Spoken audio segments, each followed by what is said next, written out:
and a really special group of people. Our players, our staff, just thought did a phenomenal job all year long. So I'm just really proud of their efforts going back to January, but certainly since we got going in August. And yeah, we competed today. I thought we prepared well. Obviously, just weren't up to it. Tennessee played an outstanding game, so awful lot of credit to our opponent. Clearly, the self-inflicted things, the things that you can't do if you're going to win football games, whether it's not making the makeables offensively, penalties, a couple penalties at inopportune times, and certainly turnovers. And it's as important a stat as there is, and certainly impacted the game today. So, that part was disappointing.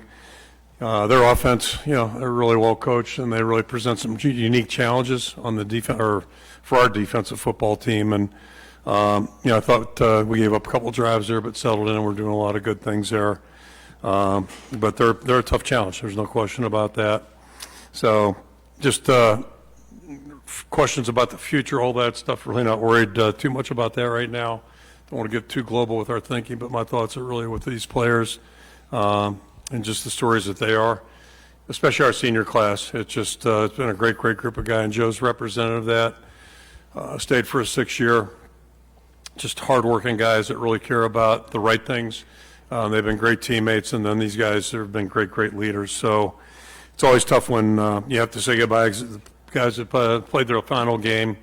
Some guys are going to go to the NFL. Some guys are going to certainly attempt for that, and wish them the best. But at some point, everybody gets on to their adult life and their life's work, and I'm really confident they'll all do really well. They're all just top-notch guys. So, just appreciate their efforts, the leadership they gave us, everything they've done, and again, just really proud of our football team.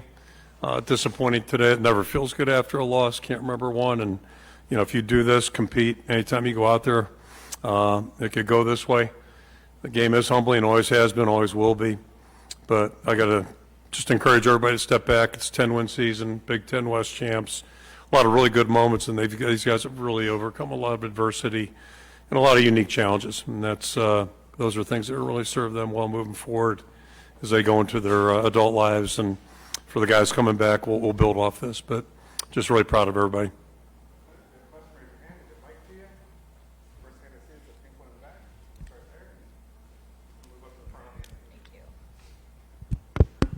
Shannon Earhart, KCCI. Joe, this one's for you. What more could you have done defensively as a unit? I think we could have honestly handled their tempo better. We tried to emulate that in practice, and it's a tough thing to do. When they're getting a playoff every 10 seconds, every 15 seconds, definitely think that we could have done a better job of that, stopping the run. We were playing with a light box, but I think we could have done a better job there. And just from my standpoint, and the defense line, just playing better with our hands and better in the fundamentals and stuff.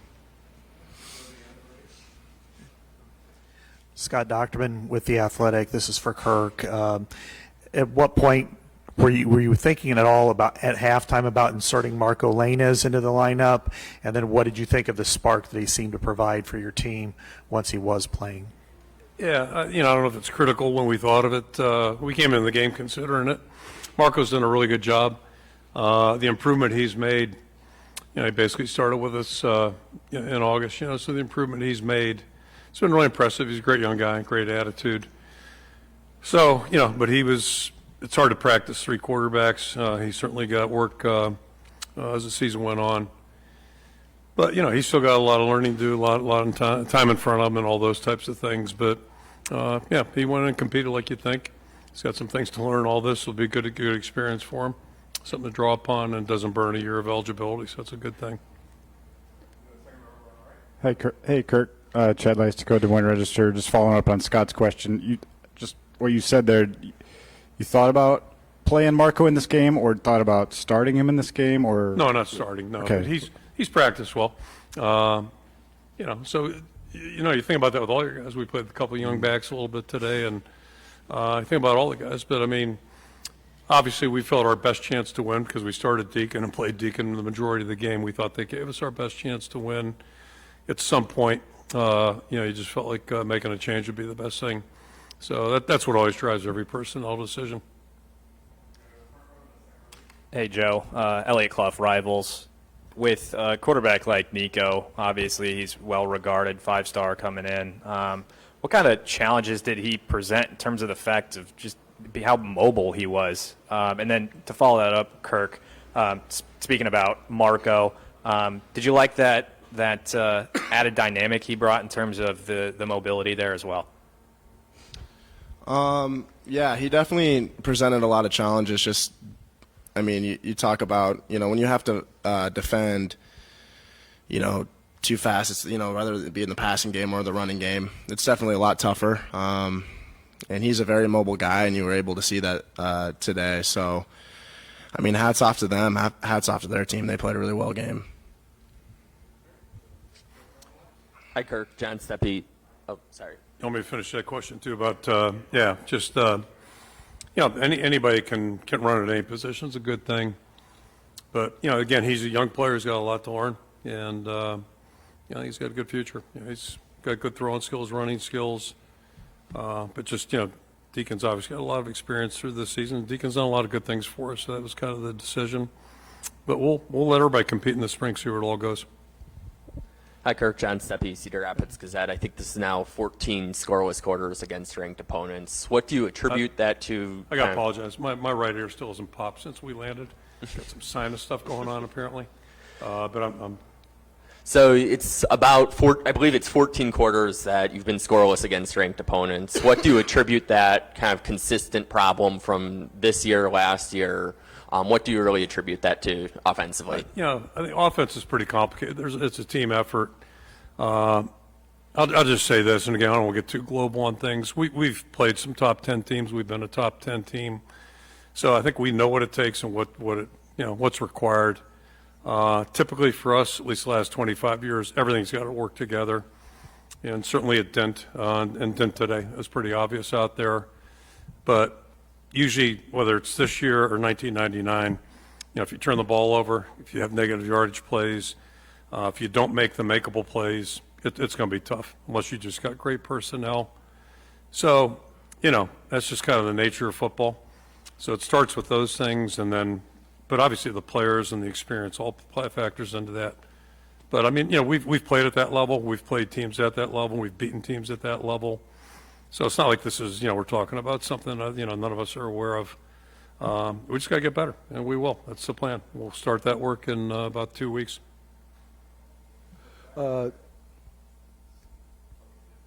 Coach, this is Rick Coleman from KWWL TV. That first opening couple of series, great punt from Torrey, and then pinning them deep and then getting the ball back inside their 50-yard line, and you able to drive downfield and pretty much almost put it in. How big was that interception? Yeah, in terms that's of, a real good example of, that's who we are, our margin for victory.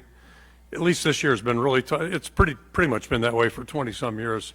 But this year, for instance, for sure, all right, we got to thread the needle. And so when you do get good field position and then take it down inside and give yourself a chance to come out with a touchdown, and that's not good. And then the worst offense was not getting any points. Big difference between 3 and 7. It's obviously 4, but and just to start building some momentum, but that's a good example. And then I think it was shortly thereafter we missed a chance to pin them down, which is uncharacteristic too. But they get the ball at the 20, and just those little things like that they're big factors in football games. And the world we live in, we have to really pay close attention to that. So when you do get down there, it kills momentum, and that's where those turnovers. There's no good place for a turnover. We had one at the other end, and that was kind of the game was over at that point. We give them the ball on the 2-yard line. So, it's all those little things are really critical. Kirk, Blake Hornstein, Hawkeye headquarters. Nobody in the history of college football has more punting yards than Torrey Taylor. How impressive is that feat to you? I think I've said it many times. First of all, Torrey's just an exceptionally young guy. Came here as a guy really naive to college football. There aren't many of them around in our country. Fans, everybody was an expert on football, but this guy had no knowledge. So I'll never forget that, the first game in Purdue during the pandemic. And he had a strong leg, obviously could, kick a ball, punt a ball. But what he's done over 4 years' time, the way he's refined his skills, the way he's developed, just a repertoire of different ways to punt, it's very impressive. And then most impressively, I think, is the work ethic that he displayed. Because you don't do those things by accident. It's true at every position. To really master what it is you do, it takes a lot of work. And I don't care if you're 34 years old and still playing. There's always work to do. So I think that's the biggest thing I'll take away with Torrey is just his work ethic, his attention to detail, the pride that he has, pride in his performance, and by doing all those things, he's like all these seniors. He's set a great example for younger guys, not just punters, but anybody that's paying attention. Like this guy's, I think, the best in the country. So how'd that happen? It just didn't fall out of the sky. And that's what you learn in the game is, people get good through hard work, through detail, perseverance. Not every day is a great day. That's how you get good at anything. And so with guys, Joe, Torrey, I can go right down to all these guys as seniors. That's the bar that they've set, and they've been really good examples for our young guys. Just hope, like Kel, the young guys are paying attention. Some pay attention a little better than not. Jay Higgins, great example. Learned a hell of a lot from some of the guys that were in front of him, and playing his tail off. Kirk, Jack Vita with KCRG in Cedar Rapids. I noticed after the quarterback change, Deacon Hill took off his helmet and put a metaphorical arm around Marco and stayed that way. You've been around football a long time. Is that significant? And if so, how significant is that? I just think it's who our guys are. It's who our guys are. And I'll go back to earlier, when things were not going as good, Deacon struggled, obviously. It was tough for him. It's a tough thing. You got to understand, he didn't have much experience. Explained that earlier. But the one thing that's pretty consistent, I think, from all of our players is what they said about Deacon. Those guys all had respect for him, cared about him, and if it wasn't going well, they supported him. So, again, that's part of being on a team. And, today wasn't his day. All right, the new guy goes in, and he's right there. It's about being aware of things that, and again, that's the great thing about football. Like, you're not the only guy on the team, and you're not the only guy that, is important. And I think for the most part, our guys at least figure that out a little bit, especially these older guys again. And Deacon's not an old guy, but I'm just really proud of that. And that's what you expect, that's what you hope for, but you don't always see it. Michael Loss, Cedar Rapids Gazette. Kirk, I'm not trying to antagonize you after what you said at the opening remarks, but we're looking ahead after bowl games every year. Do you know what you want and need the most from your next offensive coordinator? Yeah, things really haven't changed much since whatever I said in December or 2 days ago. So, first of all, I want a guy who's going to be a really good team player. Obviously, they've got to have expertise in their area, like all of our coaches. And they got to be good people. They got to be, guys are going to mentor the players they work with. They've got to be people that understand, a team is a team.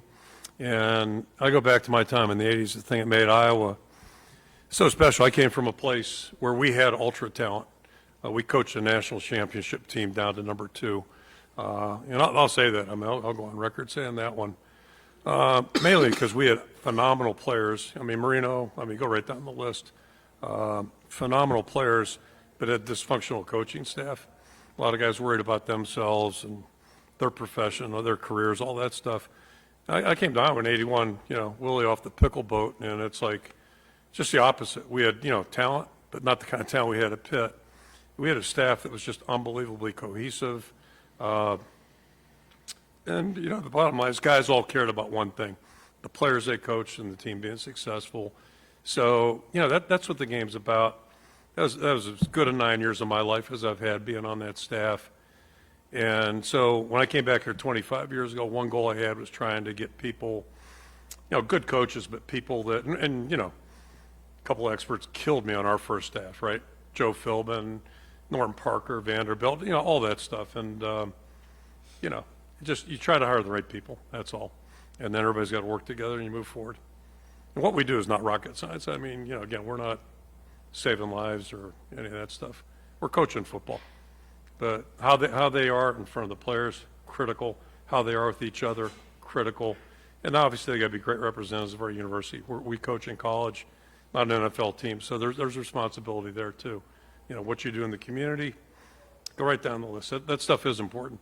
So there's a lot of things that, you know, are important, and, you know, read somewhere earlier that, you know, boy, this is a big, you got to get it done, you know, all that kind of stuff. I just want to get it right. That's my responsibility as head coach, is to get it right, period. Get the best guy we can get. And I feel great about it, but, you know, that's another story for another day too, and get back to Iowa, start working on that in earnest as well. You know, my focus has been more so on our team, because that's really my number one responsibility.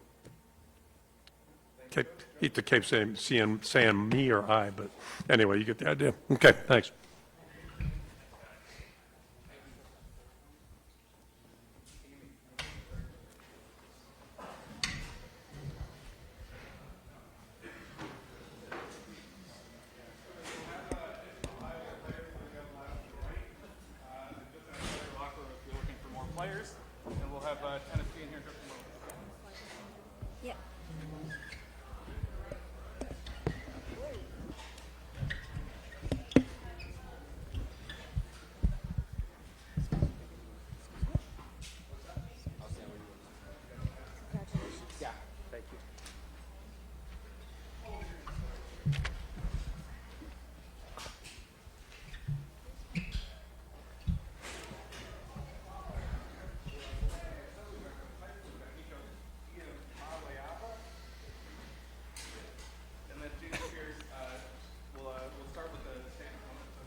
Really proud of our team, our program.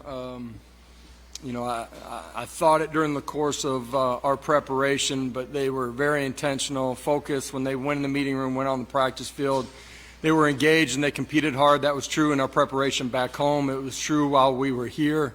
They enjoyed the bowl festivities at the same time. I thought it was a great balance, and they came out and played as though they had prepared the right way, and proud of the performance. You look defensively, you know, violent, disruptive on the line of scrimmage, handled the running game really the entire day, matched things out on their boot game, and got off the field on third downs. Their front applied so much pressure during the course of it.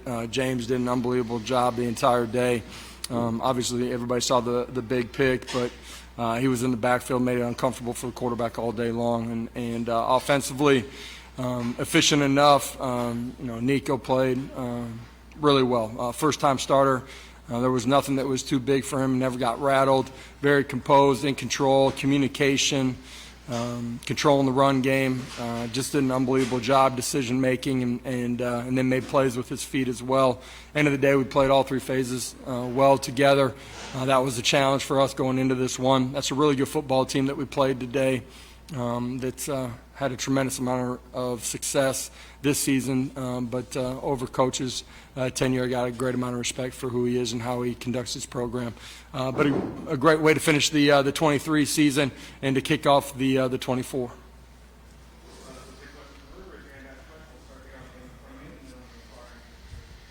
Josh, Coach Banks talked earlier this week about him believing that James can be more versatile moving forward and working the next couple of months to do so. Was today a good example of that, and what's the next steps for James going into the offseason? Yeah, James got a great football future in front of him. He's a great player right now, but really believe he's got a chance to be extremely special. And you know, for him, just continuing to grow in his understanding and football IQ as we continue to move him around and put him in positions to win is going to be extremely important as we go through this off season.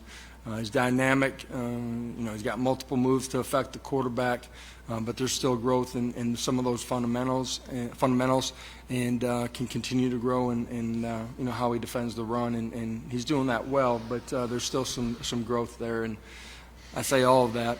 He's a dynamic playmaker for us, but he's got a really rare and bright future in front of him. Josh, how was it? Can you take us through the process of naming Nico's starter and Joe's situation for us? Because the timing was kind of weird.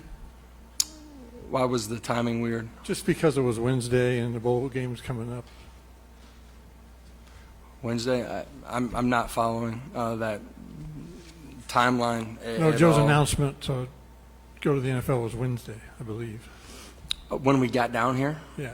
Yeah, I don't know, you end up making final decisions over the course of, the holidays. For us, we got a few days off there, and that's how it was, put out publicly. And Nico, for you, how was Joe's help with you in preparation? Joe's helping me has been great, man. He's been with me this whole season, the whole way in this bowl game, and yeah, man, I really, can't ask for much from Joe. He answers every question, and I really appreciate him.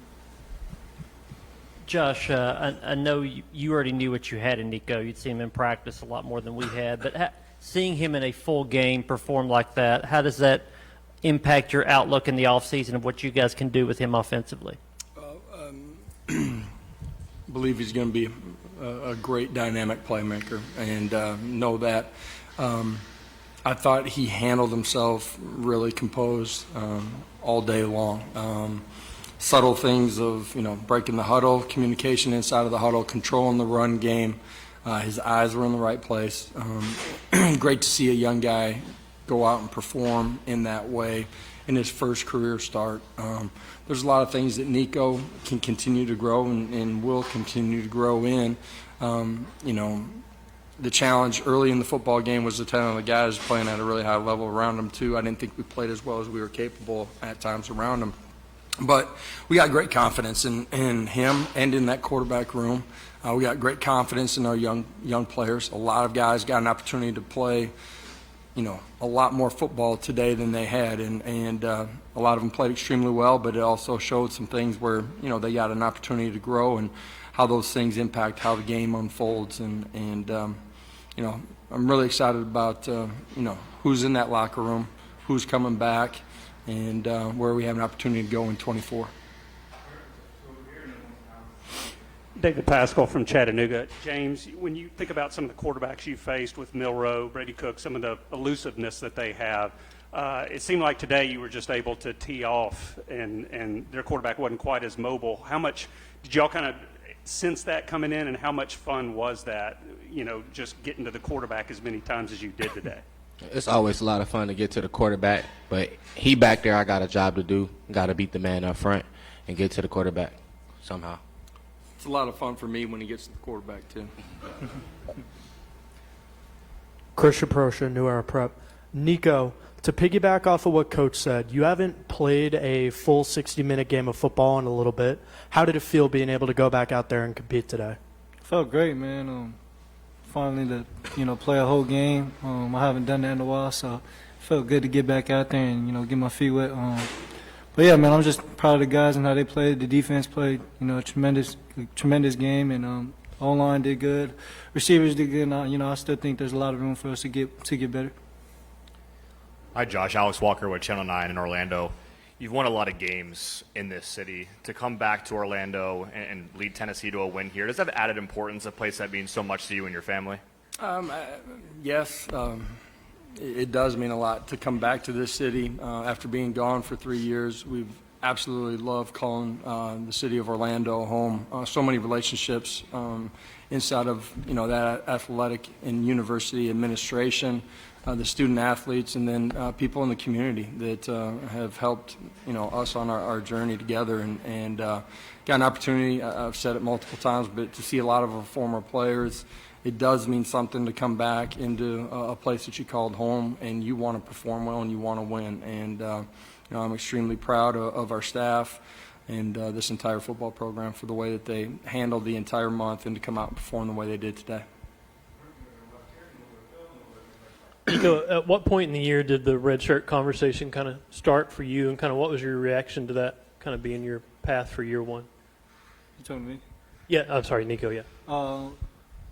Yeah, I never really had red shirt in my mind. I really just, I really wanted to learn this whole year behind Joe. Get a year of experience just learning under my belt. But yeah, red shirt really never crossed my mind.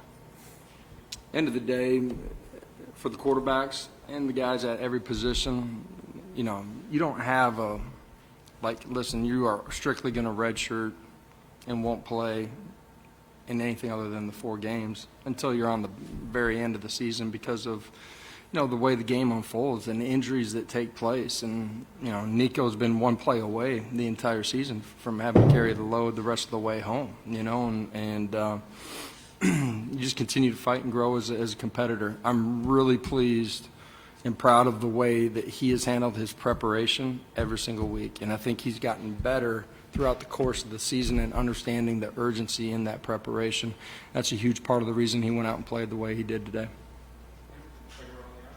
Philip Rossman-Reich, the Associated Press. James, knowing that you're entering a game where both defenses are kind of the calling card for both teams, knowing that that it could be kind of a slog for both offenses, how much focus does that put on you to do your job as a defender, as a defense, and how much kind of relief did that interception give to kind of open the floodgates a little bit for you guys? Can you repeat that question one more time? Sorry. Yeah. These two teams both have really strong defenses. We were kind of expecting a low score and kind of a slog game offensively. How much do you kind of take on that challenge to help set the offense up, to help them score, and then how much did that interception kind of open the floodgates for you guys? Well, we always want to dominate, come out and dominate at a really high level, no matter who we playing. So just knowing that we playing a tough defense, I guess the bigger defense win, the best defense win, but yeah.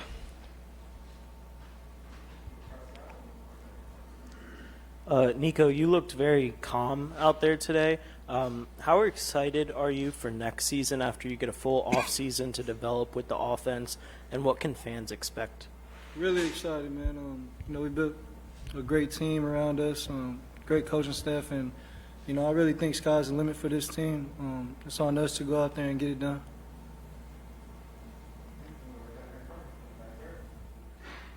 Nico, from an individual perspective, what do you really want to work on this offseason? What are kind of the things at the top of your mind right now as you enter the offseason and work towards next year?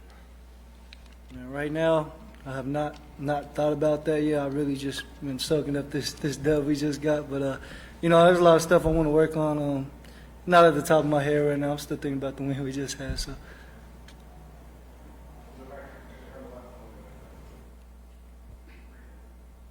Yeah, this is for Coach Heupel and for Nico. Coach, I think you had 2 offensive penalties on the first series, and you didn't have any the rest of the game. How impressed were you with Nico's operation command and how efficient you guys were offensively in terms of self-inflicted wounds? Yeah, the first 2 weren't him either. We didn't start off the way that we needed to. I thought he came out and started really fast, decision-making, controlling everything. Was really excited about how he performed early. Early in the football game, offensively, special teams, there's a couple things that we didn't do the way that we need to. We got to be able to start faster in that one. I do like the way that we responded and played clean football really the rest of the way home. Proud of the guys for that. Josh, what can you say about Tyree West and that front 7, which includes a lot of guys coming back for you guys next year? Dude, we got a lot of guys coming back that have played, you know, a lot of football. We've rotated a bunch of guys. They've all had, you know, days where they were extremely violent, disruptive, got to the quarterback, played the run game extremely well. That group's got a chance, if they do it the right way this off season, fundamentally continuing to change their bodies, football IQ, understanding of the game, to be, you know, a game-changing unit. And we need that from them. We need that from this guy right here to my left. Nico, back here. I saw you hugging your dad and your mom and your family after the game. How special was it to have such a large amount of your family in the stands watching you make your first start today? Yes, ma'am. It was a very special moment for me and my family. You know, it's their first time having, you know, their son or, you know, me play at this college elite level. So I think, you know, they were just proud to see me go out there and play. Nico, I don't know if you saw, but during the game, Hendon Hooker tweeted 8 is the chosen one. What does it mean to have the support of guys who came before you that means so much to the program? I'm sorry, I didn't hear the beginning. Hendon Hooker tweeted 8 is the chosen one during the game. Yeah. What does it mean to you to have that kind of support from the guys that came before you? Huge, man. I think, you know, Hendon and Joe just, you know, when I first got here, welcomed me with open arms, man. And yeah, no, it feels great to get love from guys like that, guys that set this this university at the standard it is right now. I'm really appreciative of those guys. A couple big interceptions today. Coach, can you talk us about that first one that kept them off the board early? Yeah. And then, James, can you take us through your pick six? Yeah, special teams, we don't field the punt. We get backed up. We have a couple of the penalties. We end up mishitting the ball on the rugby right. They got short field. Great play by Dre, undercutting it in the backside, extension, hands. Great to see him go perform the way that he did, but that was a huge play and changed the dynamics of the game early in the football game, and huge play. What was the other question? Yeah, that wasn't bad, was it? Let me tell you, great job, understand the formation, where the bodies are at, what type of release he's getting, ability to take his eyes, undercut the route, then athletic enough to go make a play. He's on the jugs a couple of times a week just to make sure that you're ready for that opportunity. You know what I mean? You might have asked why at one point in your career, but it's for that moment, and nothing looks better than seeing a big man like him run down the sidelines. Nico, this is a huge stage today, New Year's Day bowl game, your first start national TV. How did you remain as poised as you were out there? I just took it as every other game. We knew we had a job to do. No nervousness or anything going into the game when you prepare like our QB room does. So I felt like we were just real prepared, and it was just time to go, let it go. Nico, you spoke earlier that Joe Milton's like an open book for you. You're able to ask him anything. What was the biggest thing that you learned from him throughout this process? Just me learning from Joe. I think I learned how to be a pro, how to approach every day, with the same mentality. Going into practice, just in high school, I feel like, practice is way different than college football. So, he taught me how to practice. He taught me what the mindset going into practice should be. And, so much more other things, man. I could go on and on, so. James, I know you guys wanted to finish this season off the right way, but do you think a win here with the way you two played in particular can kind of spring the team forward for the 2024 season? Winning always important to the future, and like what's here now today. So, yes, I do think so.